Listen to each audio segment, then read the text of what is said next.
రాయడం రాదంటారు కదా, అంటే రాయడం రానోళ్ళమే ఇన్ని బిల్డింగ్స్ ఇన్ని టెక్నాలజీస్ తెచ్చినామా? సరే మీరు అన్నట్టే అందాం, అందరు ఇంజనీర్స్ స్టూడెంట్స్ మీ కళ్ళ మీద కూర్చుంటాం, అప్లికేషన్స్ రాస్తాం, మీరు రాస్తారా? తెలుగులో సబ్జెక్ట్ రాయండి సార్, మేము ఇచ్చేవాడు తెలుగులో రాసి చూపేయండి. మీకేం రైట్స్ ఉన్నాయి సార్ మాకు రావు అనడానికి?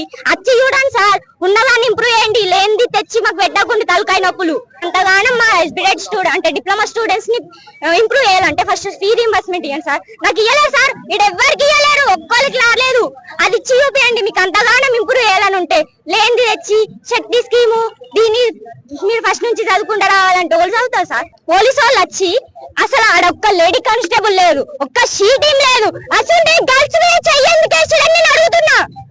అసలు జీవో ఎందుకు తెచ్చిరు? మేము అడిగినామా?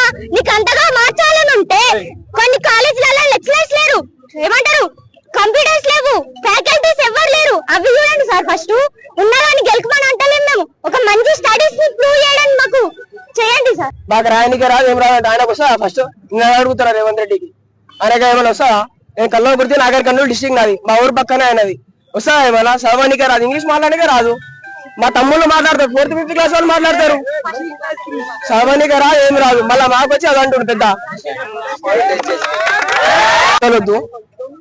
మేము కాలేజ్ కాడ ప్రొటెస్ట్ చేస్తే అలా వాల్యూ దొరుకుతలేదని మేము రోడ్ మీదకి వచ్చినాం. ఫస్ట్ ఆఫ్ ఆల్ సరే నాయన రేవంత్ రెడ్డి ఏమన్నాడు, మాకు ఇట్లా ఇప్పుడు డిప్లొమా చేస్తే మాకు ప్రైవేట్ జాబ్స్ చేస్తే గవర్నమెంట్ ఏం రావు మాకు. ఫస్ట్ ఆఫ్ ఆల్ స్కాలర్షిప్ లేదు, ఫీ రీయింబర్స్మెంట్ లేదు, ఏం లేదు.